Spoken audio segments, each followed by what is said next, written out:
Hello, Trà Vinh xin chào các bạn. Hôm nay thì mình chia sẻ bánh chuối hấp nha. Một món bánh được làm từ chuối mà mình thấy ăn rất là ngon luôn, ai ai cũng đều mê. Thì bây giờ mời các bạn mình cùng vào bếp để thực hiện bánh ngon này luôn ha.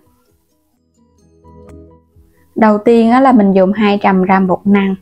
Còn bên đây là 100g bột gạo ha, mình dùng lại bột gạo lọc kết hợp với 400ml nước cốt dừa nha. Bánh thì phải béo béo, ăn nó sẽ ngon hơn. Thêm chút bột nghệ nếu có, dằn thêm chút muối cho bánh nó đậm đà nè. Phần đường thì mình dùng khoảng 100g thôi, tại vì chuối nó cũng ngọt Chuối xiêm phải chín càng mùi, mình làm nó sẽ ngon, đừng không có bị chát nè, và bên trong nó không có bị hư. Bây giờ pha bột trước nè, 200g bột năng, 100g bột gạo cùng với 100g đường. Rồi mình cho muối vô luôn ha. Bột nghệ mình cho vô để tạo cái màu vàng đẹp cho bánh. 400ml nước cốt dừa.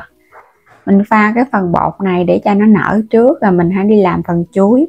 Bột mà các bạn mua cái loại đóng gói vậy nè, mình làm xong phải có thời gian cho nó nghỉ thì bánh của mình ra nó mới mềm ngon, tại vì bột này nó hơi khô Mình khuấy cho nó đều. Bột gạo lọc hay là bột gạo mịn gì cũng được, có cái nào thì các bạn cứ dùng cái đó nha. Rồi bây giờ để yên qua một bên cho nó nghỉ một chút đi. Chuối mình sẽ lột nó ra, nó chín mùi quá chừng luôn nó rụng ra luôn các bạn. Chuối xiêm lá đen ha. Chuối này phải chín vậy nè, ăn nó không hề bị chát mà nó ngọt tự nhiên nữa. Lột ra các bạn để qua một bên đi. Còn mà các bạn dùng cái chuối mà vừa chín tới là nó không ngon nha, nó chát một chút nữa mình làm nó cũng bị cứng. Mình sẽ dùng ở đây là 8 trái chuối xiêm, trái loại vừa thôi, để cho vào trong cái bọc, đập cho nó nát nát ra, hoặc là các bạn dùng tay mình bóp cũng được nha. Mang cái bao tay vô bóp cho nó nhuyễn cũng được, đập cũng được luôn, cách nào miễn sao cho nó nhuyễn nó mịn là được Rồi mình thấy vậy là được rồi ha. Sẽ cho vào trong cái thau bột luôn, rồi các bạn sẽ đập tiếp cái phần chuối còn lại. Bột này là nãy giờ mình lo chuẩn bị chuối thì chắc cũng khoảng được 10 phút rồi đó. Cứ cho vô hết đi, chuối nó nát nát hòa quyện với bột nó mới ngon. Còn 5 trái còn lại nè, mình cho tiếp 3 trái thôi, tại vì nhiều quá sợ nó không được nát nó không nhuyễn đều. Cho hết vô phần bột xong bây giờ mình trộn đều nó lên.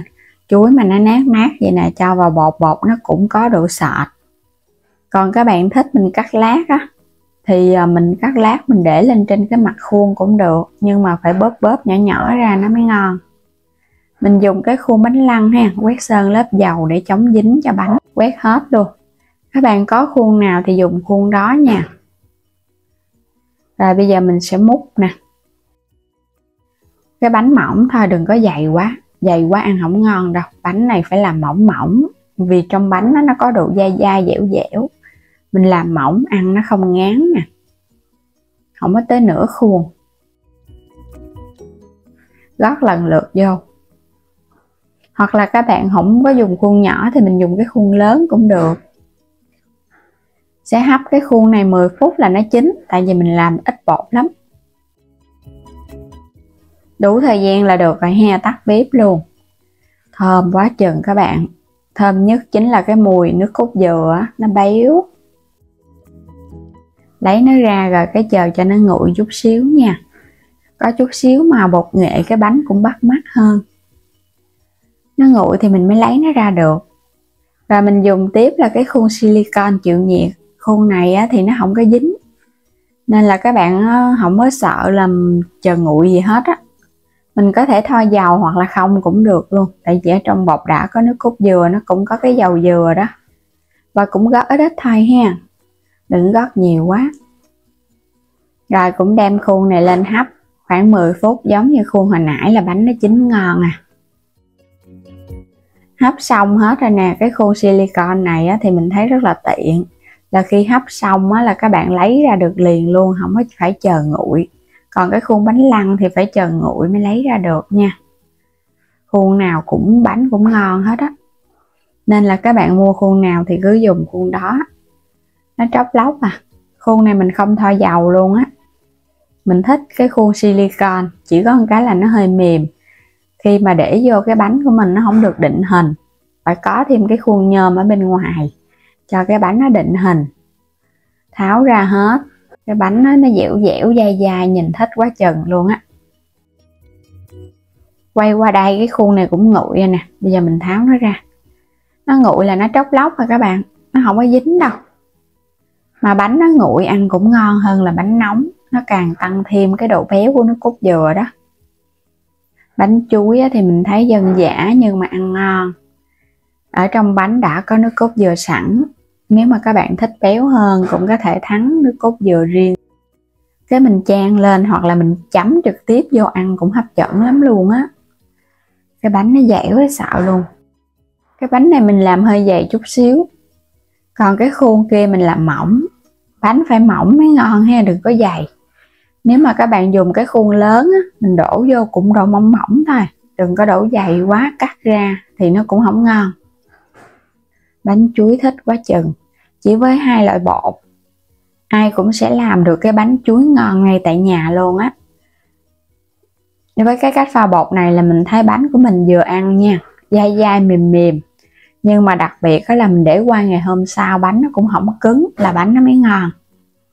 Cho lên đây một ít mè rang nữa cho nó giòn giòn, càng tăng thêm cái vị ngon cho bánh. Bánh này các bạn có thể ăn không vậy, hoặc là mình chan thêm nước cốt dừa đều ngon luôn ha.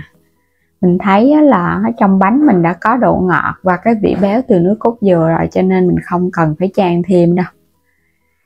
Cái bánh của mình rất là bắt mắt luôn. Làm mỏng mỏng vậy nè, xé ra bên trong là mình thấy chuối liền. Hoặc là hồi nãy các bạn có thể xắt lát chuối mình để lên trên mặt, trang trí cũng đẹp nữa đó. Bây giờ mời các bạn cùng thử với mình ha. Béo, vâng, béo béo, ngọt, đậm đà luôn, thơm mùi chuối nữa nè. Các bạn yên tâm ha, mình để bột nghệ nhưng mà không có bị nghe cái mùi bột nghệ đâu. Bánh vẫn thơm béo nước cốt dừa dữ lắm. Cái nào cũng hấp dẫn hết trơn luôn. Ngon quá các bạn ha. Mình cứ để yên vậy đi, ăn 2 ngày cũng ngon luôn, không sợ bị cứng đâu. Nhưng mà nhớ là mình để qua ngày hôm sau thì cứ để yên ở trong khuôn nha, khi nào ăn thì mình hãy tháo ra. Tại vì các bạn tháo ra bên ngoài là sợ nó bị hôi tai, nó bị hư bánh á.